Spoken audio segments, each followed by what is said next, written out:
এক নজরে জেনে নেব আইপিএলের নিলামে বিশ্ব তারকারা কে কত কোটি পেলেন। আইপিএলের নিলাম চলছে, বিশ্ব তারকাদের নিলাম মূল্য বেশ ভালো। এরই মধ্যে বাংলাদেশ বেশ কয়েকজন তারকা আইপিএলে খেলার জন্য ডাক পেয়েছেন।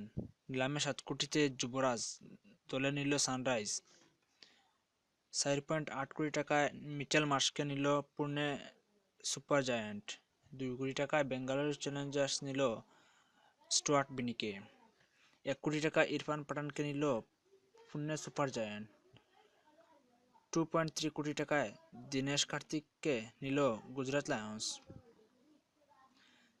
3.8 কোটি টাকায় ইংল্যান্ড উইকেটকিপার ব্যাটসম্যানকে নিল মুম্বাই ইন্ডিয়ান্স। এবারের নিলামে প্রথম কোনো প্লেয়ারকে নিয়ে দৌড় হাঁকে কলকাতা নাইট রাইডার্স। 4.2 কোটি টাকায় উইকেটকিপার ব্যাটসম্যান সঞ্জু স্যামসনকে নিল দিল্লি ডেয়ারডেভিলস। প্রথমবার নিলামে বিক্রি হলো না চেতেশ্বর পূজারা, হাশিম আমলা, জস বেলি। আসন্ন প্রিমিয়ার লিগ, বিপিএল, আইপিএলের নিলামে বাংলাদেশের কোনো ক্রিকেটার নেই। প্রথমে এমন খবরেই চাউর হয়েছিল, কিন্তু দুপুরের পর আইপিএলের নিজস্ব ওয়েবসাইটে প্রকাশিত তালিকায় দেখা যায় 6 ক্রিকেটার।